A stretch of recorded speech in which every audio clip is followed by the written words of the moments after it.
we have to figure out how to make a game last for a really long time. We have to figure out how to make a game an establishment and really keep it going.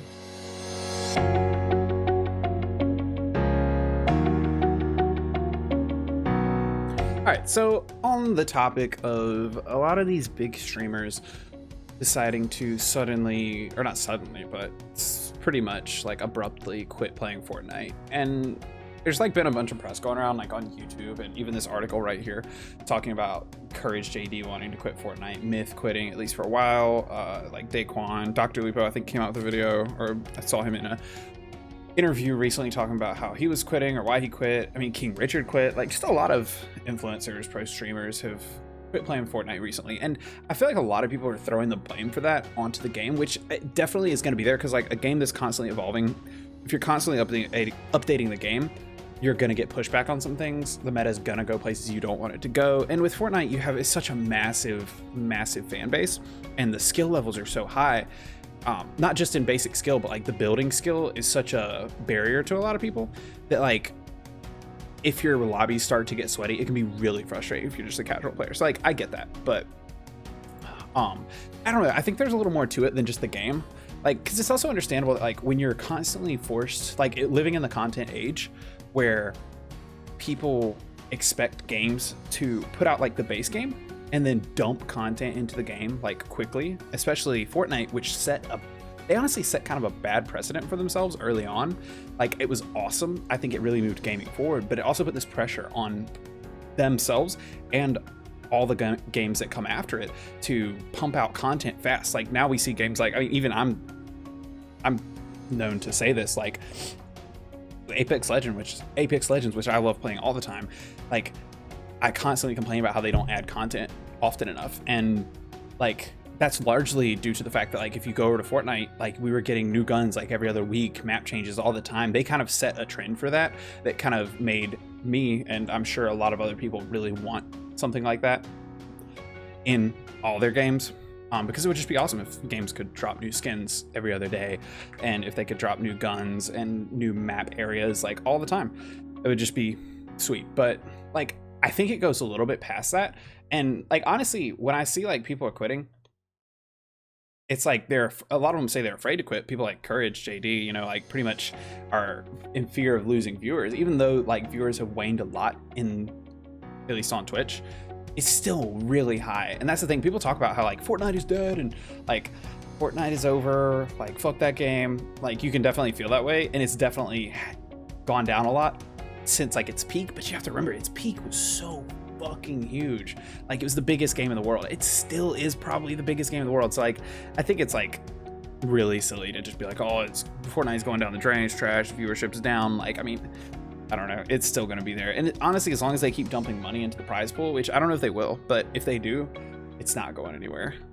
It's just like the standard that they set with like, I mean, you had Ninja was like the biggest creator in the world for a while, and you had Drake playing and all these celebrities and all these events and things. It was like the hype was just surrounding it. And that's the thing. I mean, everything slows down, the hype dies. And like, it kind of brings me to my main point when I think about people quitting is like, when it comes to esports in general, this is like my big problem with esports, and at least trying to replicate sports, is that like in traditional sports, these sports have been around forever and people keep playing them, but the game doesn't change that much. Yeah, rules change a little bit sometimes, like the meta does like grow, but they don't change that much. But they're evergreen as far as like viewership goes. I mean, they're not like always blowing things out, but like everyone acknowledges the sports. Maybe that's just because they've been around for so long that they're like ingrained in the culture, and we just have to wait for esports to get like that. But until then, like my big problem with esports is that like it's really hard to find a game that lasts, like with the hype. I mean, even with like games like Valorant coming out and CSGO, like I don't think CSGO is going anywhere, but the idea, you know, could be that CSGO gets phased out. And like, I mean, looking back at games like CSGO or even like Super Smash Bros. Melee still being played like 15 years later, it's like they don't age that well. Yes, we still love playing them and we still love watching them, but like, would you not prefer like a super HD, beautiful looking game? Like, yes, I would love to watch CSGO if it looked like, I mean, not the exact graphics, but like, you know, something like the new COD games. Like, I would love that. But like, I don't know. It's like games just don't last like traditional sports do. Like, yeah, there are some that people will always play, but like in terms of like courting like top talent and viewership all the time, it's like metas just like slow down. And if you don't, I mean, that's part of like updates are good because like they can keep the meta fresh, but like it also can create toxicity if your player base doesn't agree with the decisions that you make. If you're talking about like weapon balancing or character balancing, whatever type of game you're playing, like the overall like competitive level of the game and the balance is like so important to players. So like I think when it comes to like Fortnite, the thing that you have to consider is that like it was so big, but like nothing lasts forever in esports right now. It's like League of Legends and probably CS:GO or maybe Super Smash Bros. Melee. Those are like the only like evergreen esports that are just really always there, that have never died off, that people are always interested in, always have the funding. It's like I don't know, like if you want to grow an esport, like to be a traditional, to be like a traditional sport and to have the longevity of that, like I don't really know how you do it because like people just move through games faster. And I don't know if it's because they don't have the depth that like traditional sports do, because I honestly think they do. Maybe it's just that like we have to wait until esports gets bigger and it becomes more traditional in society for it to become like this cultural thing. But like a game like Fortnite, I'd imagine if Fortnite season 2 came out and that was the first version of Fortnite, I'm pretty sure people would still freak out about it. If they were doing all the same things that they're doing now, I think people would still love it. Like it's really just a matter of like people get nostalgic for old times when they were able to pub stomp easier, when people weren't as good. And like, yeah, it definitely is frustrating, like the skill-based matchmaking in Fortnite. Like I don't play Fortnite anymore because of that. I played it for a while, but I never got good enough to like really blow kids out. And I didn't stay on it. And like in that game, you really have to stay up on things, and you don't want to sweat in every game, like, especially when there's a rank mode. If there's a rank mode, there should not be skill-based matchmaking, period. But that's aside. Like I just think that when it comes to esports, like we have to figure out how to make a game last for a really long time. We have to figure out how to make a game an establishment and really keep it going. And I don't feel like we've done that with many esports aside from like the behemoth esports. But like specifically with Fortnite, like yeah, it'll probably last for a long time, but like people are quitting because it's getting to be not fun anymore. And people just, the problem too with the games is like games come out all the time. Like you don't see, like if you're still with a comparison to sports, which I mean many would argue you shouldn't compare esports to sports, but just for the sake of the comparison, like you don't have a ton of brand new like super fun professional sports coming out. Whereas like when gaming, every fucking year you've got games coming out. And I think that that puts a major hit on these esports in that like they constantly have, like the player base is constantly being pulled away. Like something's trying to catch their eye. A new developer is trying to catch their eye and pull them away to play their game. So I mean, what can you expect? Like I think people leaving Fortnite is more just something to be expected, especially when you're talking about streamers, because like streamers have to keep things fresh. They have to keep putting out content and they have to keep enjoying what they're doing. If you're just playing the same thing over and over every single day for years, it's like, and then on top of that, the developer does things you don't want. Then on top of that, it gets like harder and harder. On top of that, there's not that much content left to make for it. Like it's totally understandable. But like, I think the real problem, like at the heart of it, for me, the heart of just the talk about people leaving Fortnite and how it's not as popular as it once was, is that like, what do we do about esports? Like, if you want to bring esports to the level of traditional sports in terms of like viewership and funding, like, what can we do to cement a game in history and keep it fresh and keep it constantly giving to the fans and to the players in a way that's satisfying, so that a game like Fortnite is still here 20, 30 years later being played? Right now there's just like, there's a chance, like you never know what happens, but I don't see many esports being played the exact same game 20, 30 years from now. And maybe that's just going to be the nature of esports, that they will always be these scenes and that the industry itself will grow, but like the individual games won't get like all the attention. Esports right now is more a conglomeration of a bunch of different games. And it's like, if you actually pile them together, you just blow out the viewership and the player base of a lot of traditional sports. But the problem is that they're all fragmented into these separate communities. So, I mean, I don't know.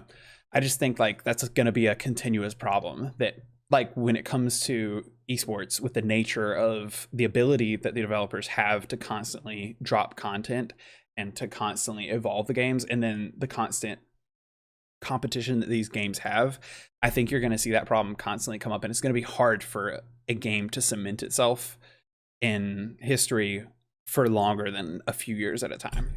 You know, you're gonna have to have evergreen, just beautiful games like League of Legends and like Counter-Strike if they want to, if they really want to take like the next step up. Until then, I think people are gonna pick up games for a couple years and then drop them. I mean, even look at games like Overwatch. Will Overwatch last for quite a while longer? Yeah, probably. Will it ever be the size that Blizzard's Overwatch League was the first season that it came out? I don't really expect that. I mean, especially with games like Valorant coming out that want to challenge, at least for that player base. It's like you just get things get old, and especially if the developer, you know, even if the developer means well, if they kind of stumble in their marketing, if they stumble in their balancing, like it could run players off if they don't take care of the meta and keep things fresh and keep things fair and balanced. People are just going to leave. They're going to find new games, and it's going to be really hard to cement leagues. And then when it comes to like investors and players, and I mean, just the funding for things like Overwatch League, it costs so much money. You've got to make it worth it. So how do you keep these players happy? The players and the viewers have to be happy. Like, is a game like Blizzard's Overwatch doing that? They're not right now. A lot of people are unhappy with the game. A lot of people are unhappy with viewership. A lot of people are just not interested in watching. I mean, I myself, I watched games like 3 or 4 times a week in the first Overwatch League when it came out. I was so into it. Second season, as soon as the tank meta came out, I was bored. I didn't want to see my favorite DPS sniper playing Zarya. It's just not interesting. So like, but it took Blizzard forever to fix that. And like, it drove a lot of viewers away. And I mean, if you're not jumping onto those things, it's like, I don't blame them for changing the game and trying to keep the meta interesting. But like, when you let toxic things sit for a long time, like, I just think that developers have to pay way more attention to their game than, you know, a traditional sport would. They just have to constantly evolve and constantly follow the players. I mean, I think that's what it is in the end. Follow the viewers and the players. And if you're not doing that, if that's not your very first priority, then you're gonna sink. So I don't know. I mean, I don't think Fortnite goes anywhere anytime soon, but I think it's totally understandable that people are just kind of sick of it. And I mean, that's natural. Games are gonna get old. So I don't know. Those are my thoughts on the matter. I'm sure there's more to the story, but I think maybe it's just time for another game. You know, Fortnite was never going to be, you know, I don't think it was ever expected to be the like pinnacle of competition. I think that they wanted the play. I mean, they went for the casual player base, and then the mechanic of building just it brought the skill floor and ceiling incredibly high. Even though they try to keep the skill floor low, the building mechanic, I don't think they ever realized just how crazy it was going to be. So, I mean, with the addition of that, it just makes things really hard for players to get into, and makes things 2 years, 2-3 years into the game, it's gonna get sweaty. It's gonna be a lot less fun to play. You know, like I will not pick up Fortnite again, because I mean, unless I'm just gonna go spend like 40 hours a week in Playgrounds, I have nothing to gain from it. It'll take me forever to catch up to the meta if I wanted to get legit good at the game or rank up in it. It's like, I mean, yeah, that's not a bad idea when you're talking about like competition, like esports wise, but like as a casual player too, like it's hard. But yeah, I don't know. I guess we'll see where it goes.